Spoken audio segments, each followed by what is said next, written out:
people. There is no serious debate that Israel is now actually rolling out the Gaza Nakba.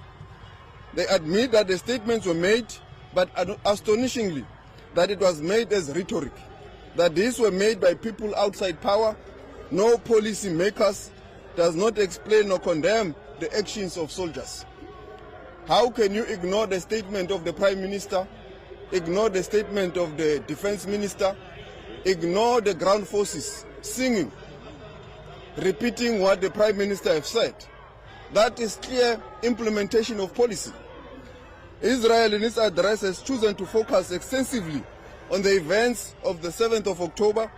By our reckoning, Israel's various representatives spent at least 20 minutes describing and talking about the horrors of that day. South Africa has not ignored these events, as Israel has alleged in court. It has unequivocally condemned and continued to condemn the 7th of October 2023 attack on Israel by Hamas forces. This has been recorded diplomatically in the note verbal sent on the 21st of December 2023. And we have said this in court. We said it here yesterday before you, in this application before the courts, and we have continued to say that such must also be investigated. South Africa has always said that.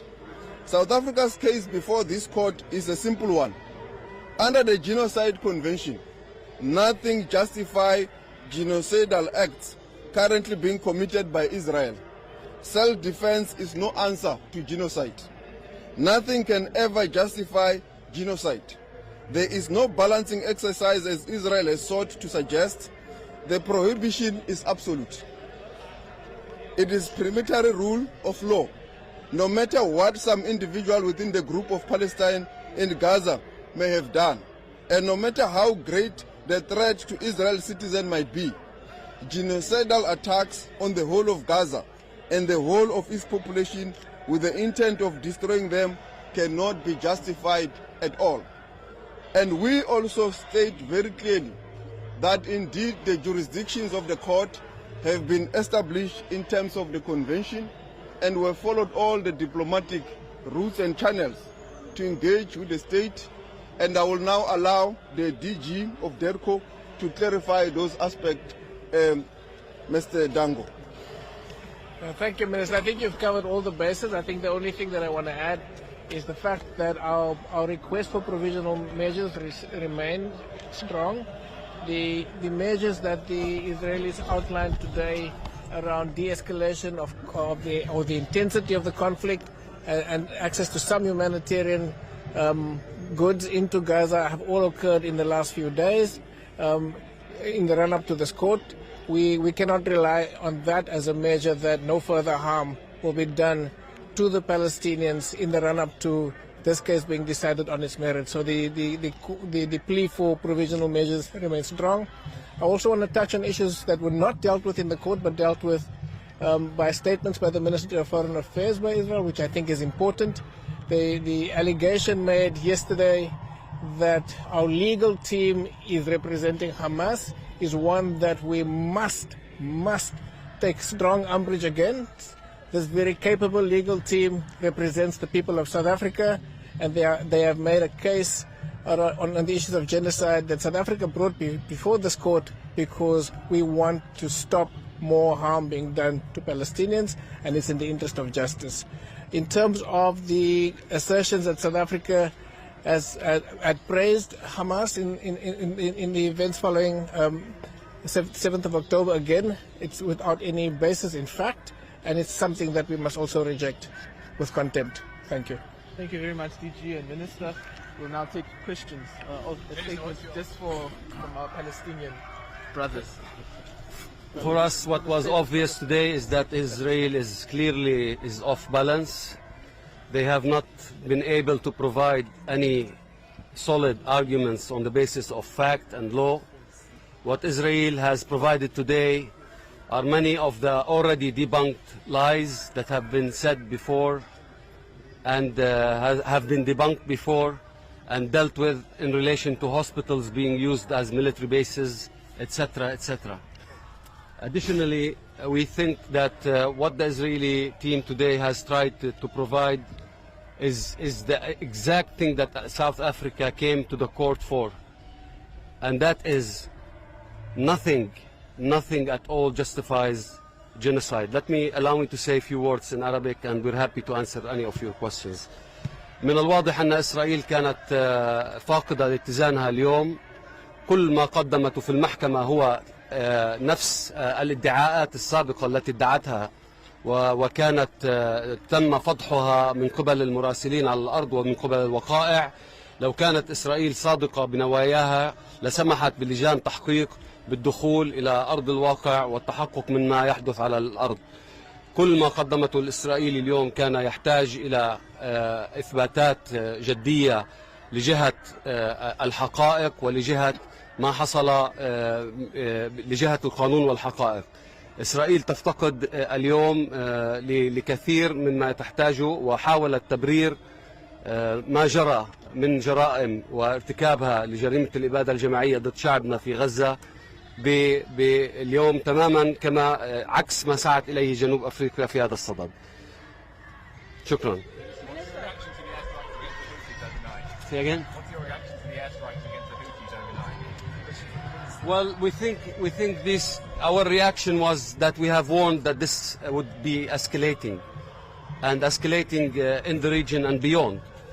And unfortunately, states have chosen to escalate rather than hold Israel accountable and end its atrocity at the Palestinian people. Minister, can we ask the same question? Your reaction to the airstrikes on the Houthis overnight?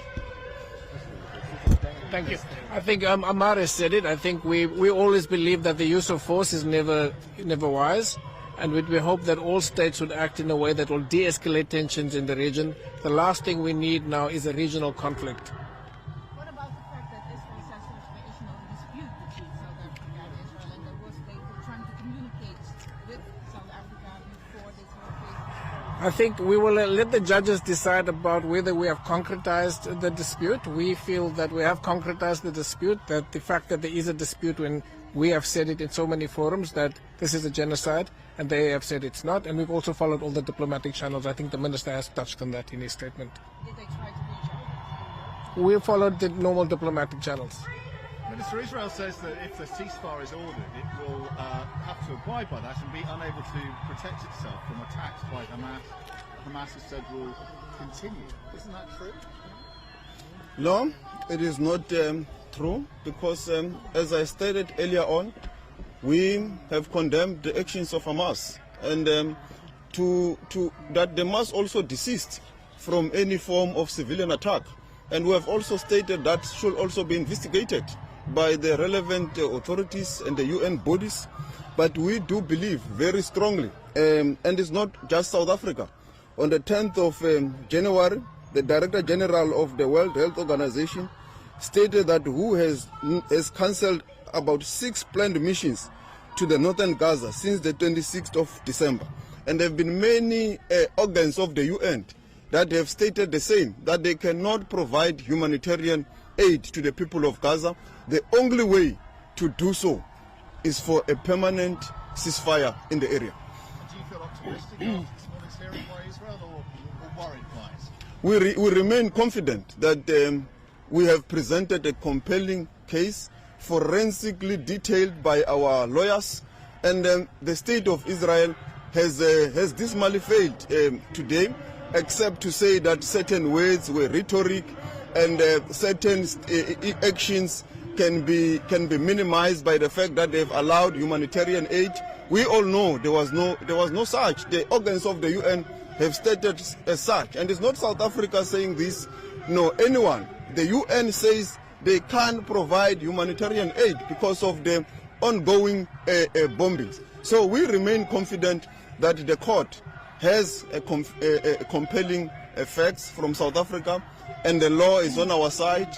The jurisprudence of the court has been very clear with regards to there cannot be any justification for genocide. Mr. Minister, does Hamas is a terrorist organization in your point of view? What have you said? Hamas is a terrorist organization. Oh, okay. South Africa, like many other countries in the South, has not declared Hamas as a terrorist organization. That does not mean we condone what Hamas has done. The fact that other jurisdictions have declared them a terrorist organization does not mean that we should do the same. You see that Hamas is active in places like Qatar and Turkey formally. In South Africa, they are not active. They don't have any bases there, which has been claimed as well. We engage with all Palestinian stakeholders.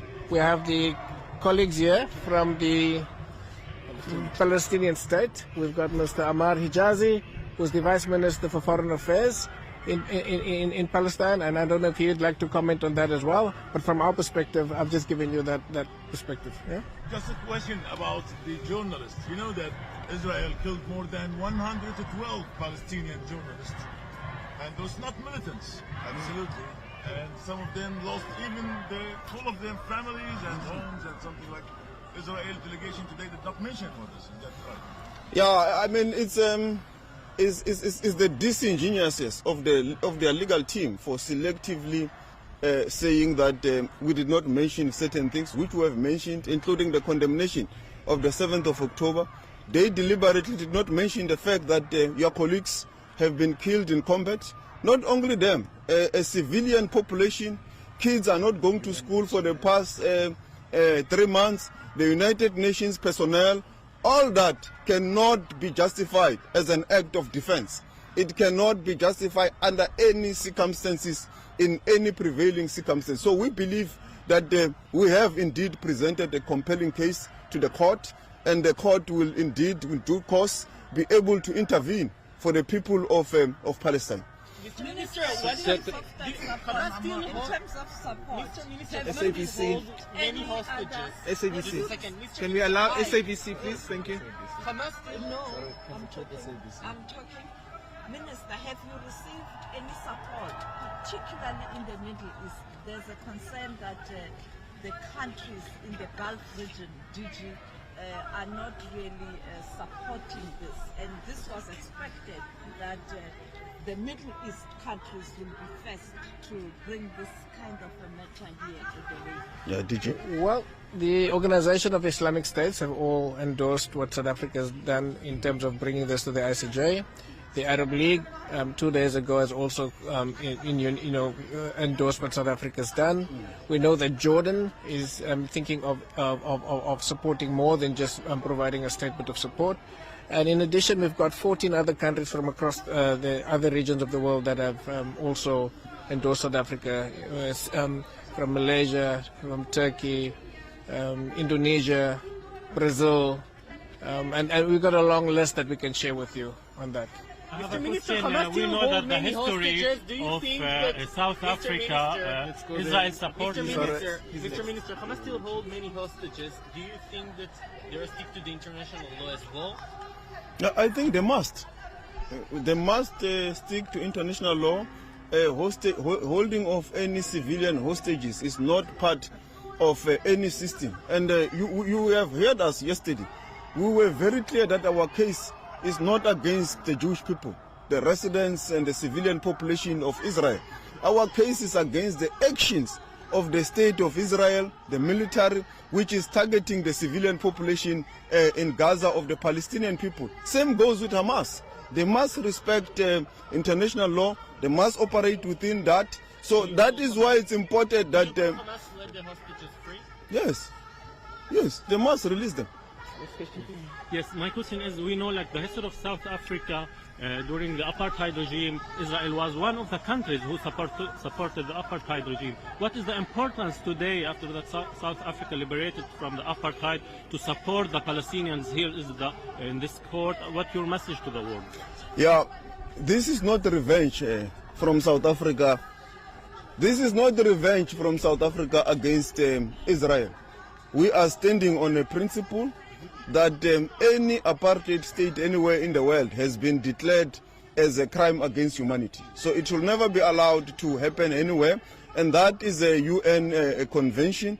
So we are here to protect the rights of the people of Palestine and Gaza. So it has got nothing to do with our revenge to the people of Israel. And as I've said yesterday, the one of the first treaties our founding president has signed was the Genocide Convention, because we acceded to it in 1998, shortly after our democracy. But we are here to assert the rights of the Palestinian people and also to assert international rule-based law.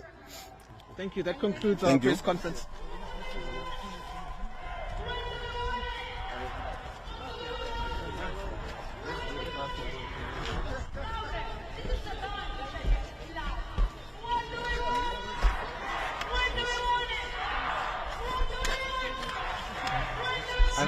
I'm out, man. I'm gonna send from the car. See you, man. Yes. Ciao. In Monnikendam, eh? Yeah, definitely.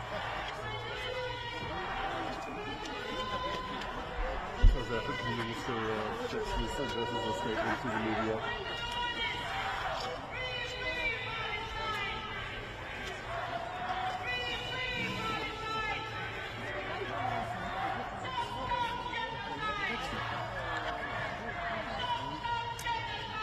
Thank you.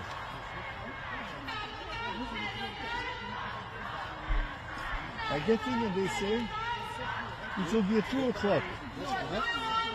They said it will be press conference at 2, so I was waiting.